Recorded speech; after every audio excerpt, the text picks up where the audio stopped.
اسے سورج سے زیادہ قوی کوئی چیز نہیں دکھائی دی. فضاہاہو بہا، فضاہاہو بہا ای فشابہہو بہا، تو اس نے ممدوح کو اس سورج سے مشابہ قرار دے دیا. اور اس مشابہت کو بیان کرنے کے لیے حرف کاف کا سہارا لیا. ولی بیان المضاحاتی اتا بالکاف، اور اس مشابہت کو دونوں کے درمیان یعنی ممدوح کے چہرے اور حضرت سورج کے درمیان مشابہت کو بیان کرنے کے لیے کس چیز کا سہارا لیا؟ حرف کاف کا سہارا لیا. لہذا کیا کہا؟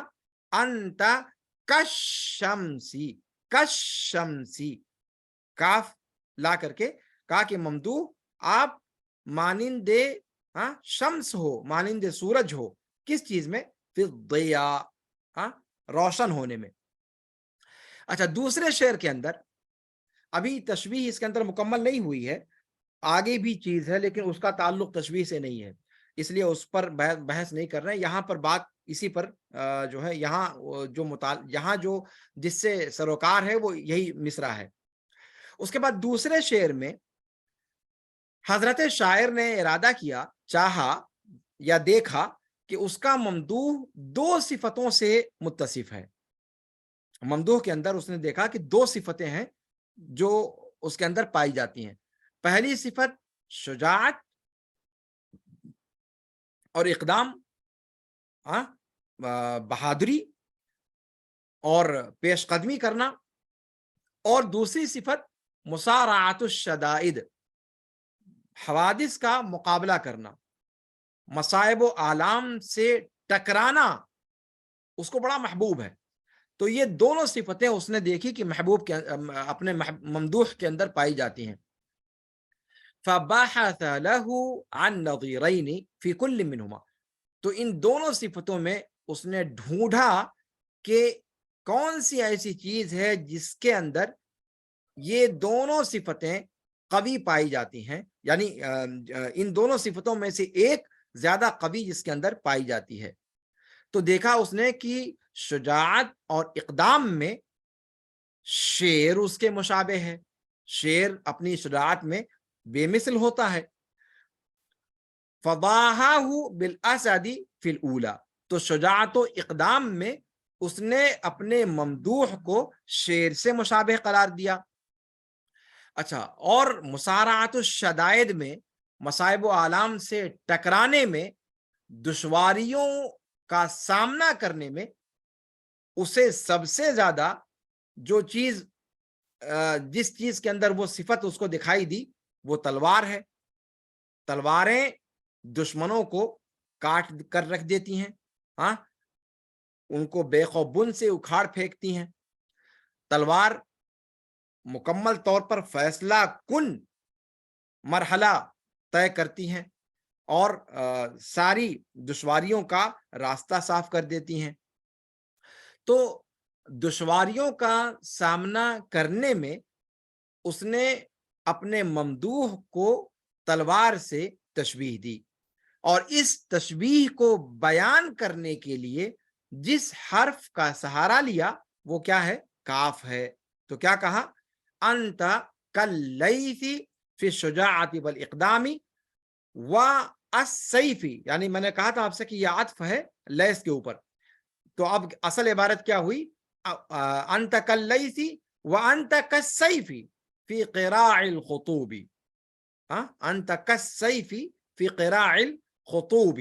خطوب یہاں دیکھ لیں آپ، ترجمہ لکھا ہوا ہے مسارعۃ الشدائد والتغلب علیہا، مشکلات کا سامنا کرنا اور ان پر غالب آ جانا، ان کو مغلوب کر دینا مشکلات کو. جی، تیسرے شعر کے اندر کیا ہوا؟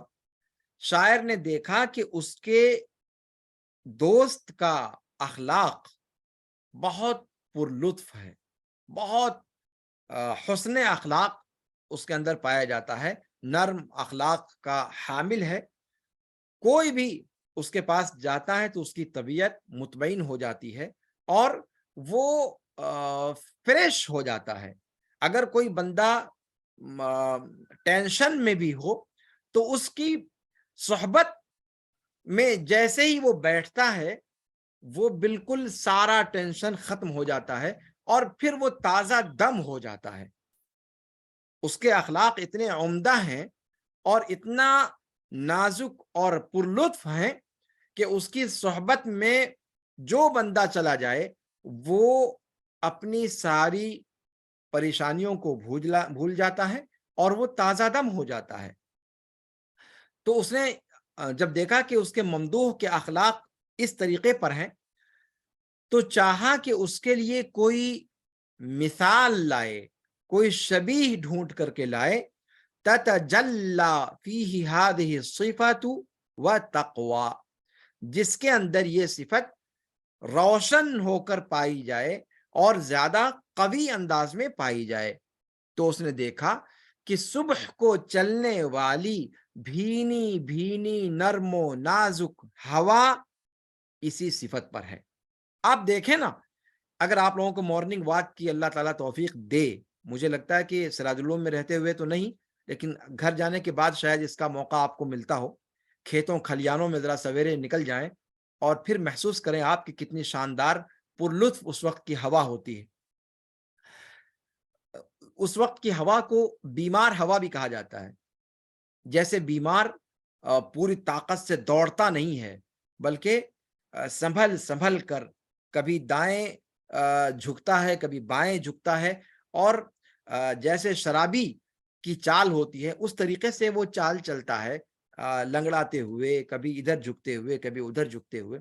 ویسے صبح کی یہ بھینی بھینی ہوا ہے کہ یہ تیز نہیں ہوا کرتی، بہت ہلکے انداز میں چلتی ہے اور لہراتے ہوئے چلتی ہے. تو یہ ہوا جب انسان کو لگتی ہے تو انسان کے جسم میں ایک نشاط پیدا کر دیتی ہے، نشاط انگیز ہوا ہوتی ہے اور انسان کو پورے طور پر تازہ دم کر دیتی ہے. تو اسی لیے کہا اس نے کہ اپنے ممدوح کے اخلاق کو جب تشبیہ دینے کی بات آئی تو صبح کو چلنے والی نسیم اس ہوا کو کہا جاتا ہے جو صبح کو چلنے والی ہوا ہوتی ہے، اسی کو نسیم کہا جاتا ہے.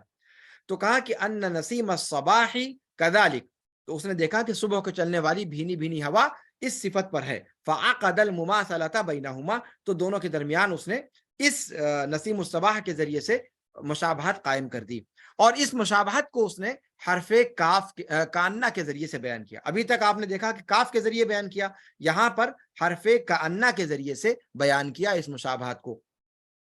دیکھیے اب 1 منٹ باقی رہ گیا ہے، اگر کٹ جائے تو اسی لنک پر دوبارہ کلک کر کے آپ فوراً جوائن ہو جائیے گا تاکہ درس ہمارا متاثر نہ ہو، فوراً پھر شروع کیا جا سکے. کہتے ہیں کہ چوتھے شعر میں وفی البیت الرابع عمل الشاعر على ان يجد مثیلا للماء الصافی، شاعر نے ارادہ کیا، شاعر نے قصد کیا کہ وہ بہتے ہوئے صاف اور شفاف پانی کا کوئی ہم مثل ڈھونڈے جس کے اندر شفافیت کی صفت زیادہ قوی انداز میں پائی جاتی ہو. تو اس نے دیکھا کہ پگھلی ہوئی چاندی کے اندر یہ صفت